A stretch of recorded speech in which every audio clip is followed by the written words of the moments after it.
It's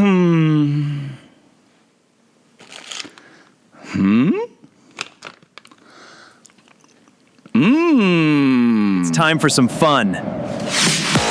Fun with He-Man!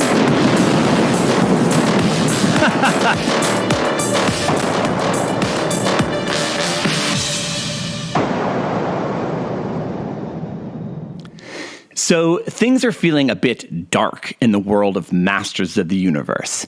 I mean, the box office receipts are in for the big movie, and it was kind of a dud.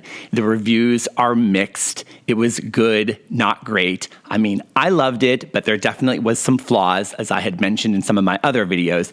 The timing was a bit off, the pacing, the humor, the writing needed a little bit of tweaking. So there was room for improvement, and we're all in the fandom just left feeling a little wah wah. But I'm here today to look at the silver lining. So the first thing I want to say is that I am absolutely not mad. I am not mad at what Travis Knight did or this movie. I know that some people on the internet are like really angry about it, but I truly believe that this was a labor of love. Travis Knight has spoken in interviews many times about how he grew up on the toy and he loved it and he was a big fan and he just wanted to do his take on it. And so I do believe that it was very sincere and it came from a good place. I don't think it was some sort of like weird reimagining or filled with any sort of political agenda. I mean, it did have female empowerment. It did have the he-him joke, but it certainly wasn't woke. It wasn't like a bizarre modern take on it. It just was it. And that's what I mostly appreciate about this movie. One thing that we should think about that I know some of you on the internet have already been talking about is that you have to think about the business model of Mattel and Amazon. They are not primarily filmmakers. They're not primarily a movie studio. They're not like Paramount or Warner Brothers, whose main product is movies. And so box office and ticket sales are what they're really trying to get for their meat and potatoes. But Amazon and Mattel, they're retailers, and Amazon is a streaming service. And so that's really where they make their money.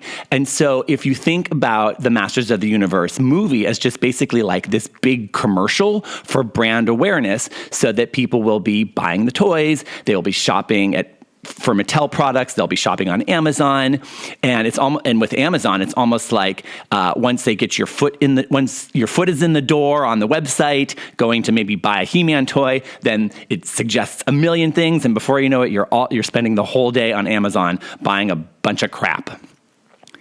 So in business, there's a term called a loss leader.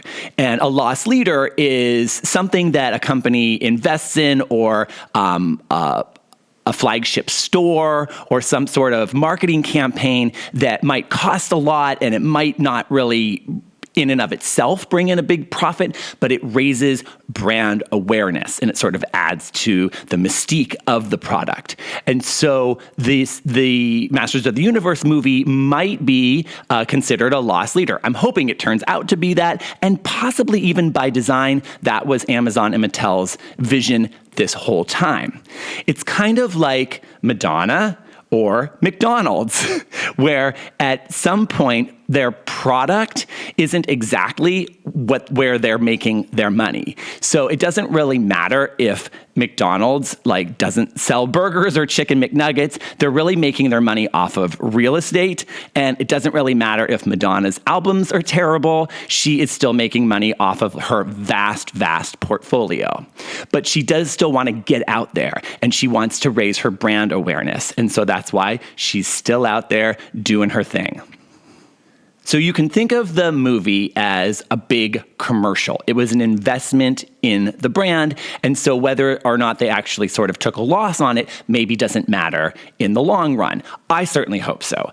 I hope that this is not the end of Masters of the Universe, it's just the beginning, not only the products, but hopefully more storytelling, and maybe if not big budget movies, then the sequels might exist on the Amazon streaming platform, which I'm fine with as well. I mean, I'm getting a little bit too old to go to the movies and be able to hold my bladder for over 2 hours.